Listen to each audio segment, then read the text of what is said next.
In chess, a sacrifice is the ultimate display of confidence and calculation, giving up material for a greater advantage. But some sacrifices transcend strategy. They are works of art, moments of pure genius that echo through history. These are the 3 most brilliant sacrifices ever played. Our first stop is London, 1851. The immortal game. Adolf Anderssen, playing as white, is locked in a fierce battle. To break through, he embarks on a breathtaking series of sacrifices. First, a bishop, then another, then, shockingly, both of his rooks. His opponent, Lionel Kieseritzky, greedily accepts the material, unaware he is walking into a trap. With his army decimated, Anderssen delivers the final, unbelievable blow, sacrificing his queen. Kieseritzky is forced into a checkmate delivered by just 3 minor pieces. It was a masterpiece of attacking chess. Next, we travel to 1912. The American champion Frank Marshall, known for his swashbuckling style, makes one of the most astonishing moves ever seen. In his game against Stepan Levitsky, Marshall places his queen on a square where it can be captured by 3 different enemy pieces, yet any capture leads to a swift and brutal checkmate. The move was so stunningly beautiful and unexpected that spectators, in a state of awe, reportedly showered the board with gold coins, forever cementing it as the gold coins game. Finally, we visit a Paris opera house in 1858, where the prodigious Paul Morphy gives a masterclass in swift, elegant attack. Playing against 2 amateurs, Duke Karl and Count Isur, Morphy sacrifices pieces early and aggressively to tear open the defense around the king. The game culminates in a final, beautiful queen sacrifice, leading to a textbook checkmate with his rook. The opera game is a perfect lesson in punishing delayed development and the power of initiative.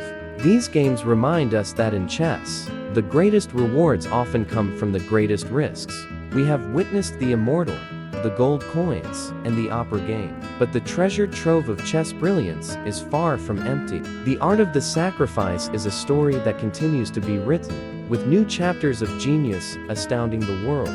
Here are 3 more sacrifices that are etched forever in chess history. First, we return to the master himself, Adolf Anderssen. In 1852, in what became known as the Evergreen Game, he weaves another tapestry of attack. After a subtle, quiet move that concealed his venomous intentions, Anderssen unleashed a storm, culminating in a magnificent queen sacrifice followed by a final rook maneuver to deliver a picturesque checkmate. It proved his first masterpiece was no accident. Next, we journey to 1907 to witness the artistry of Akiba Rubinstein. In what is now called Rubinstein's Immortal, he executed one of the most complex and beautiful combinations ever conceived. He sacrifices 2 rooks for a queen, and just when it seems the storm has passed, he offers his own queen, luring the enemy king into a fatal trap. The final checkmate is delivered by a humble bishop, a quiet end to a tactical symphony. Finally, we jump to the modern era of 1999. Where the formidable Garry Kasparov played what many call the greatest game of all time. Against Veselin Topalov, Kasparov sacrificed his rook in a way that defied computer analysis at the time. He foresaw the consequences more than a dozen moves ahead, creating a tidal wave of an attack that was simply unstoppable. It was a testament to the power of human intuition and calculation in the age of machines. From the 19th century to the digital age, the language of genius remains the same: bold, beautiful, and unforgettable. Our journey has taken us through the immortal games of the past. We've seen how legends from Anderssen to Kasparov bent the rules of logic with breathtaking sacrifices. But the story doesn't end there.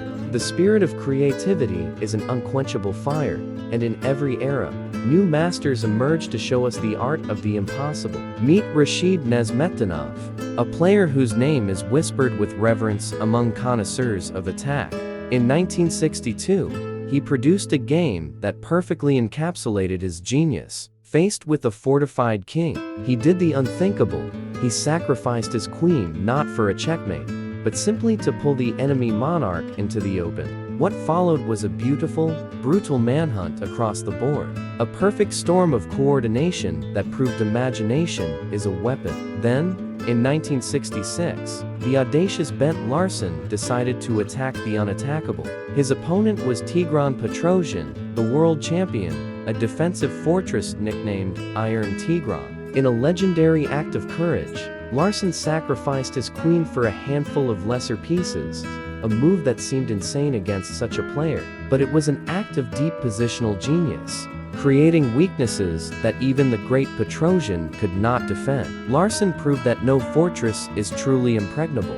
Even in the modern age of supercomputers, human genius shines.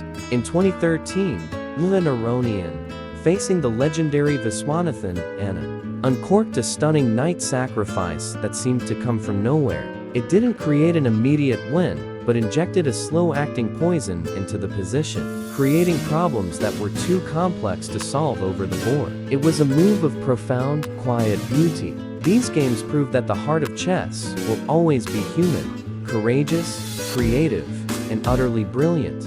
We have walked with the immortals and stood beside the rebels who tore down fortresses. But our journey is not complete. In the grand narrative of chess, there are also the wizards, the players who don't just play the game. They cast spells over the 64 squares, creating magic from pure intuition. First, we travel to the 1960 World Championship, where the magician from Riga, Mikhail Tal, challenged the scientific patriarch, Mikhail Botvinnik. In a key game, Tal sacrificed a knight, not for a clear, calculated win, but for chaos. He thrived in a storm of complexity that baffled his legendary opponent. For Tal, calculation was secondary to intuition. He created problems so deep they were impossible to solve, trusting his genius to find a way through the fog. Decades later, a new force emerged. Judith Polgar, the strongest female player of all time, who refused to play in women-only tournaments and took on the world's best. In a 1999 game against future world champion Viswanathan Anand, she found herself in a perilous position. While others might have defended, Polgar attacked. She sacrificed her rook to expose Anand's king and launched an unstoppable mating attack. It was a testament to her philosophy: fearless, aggressive chess. And lest we think such brilliance is confined to the past, witness the 21st century immortal game. Played in 2015 by Chinese prodigy Wei Yi, he began with the familiar rook sacrifice. But what followed was from a fantasy. His own king, a piece that should be sheltered, embarked on a spectacular march up the board, becoming an instrumental part of the attack. It was a creative vision so profound. It drew comparisons to the masterpieces of the 19th century. From the wizards of the past to the prodigies of today, the flame of creative genius burns as brightly as ever. What should we discuss about chess next? Comment below. Thank you for watching.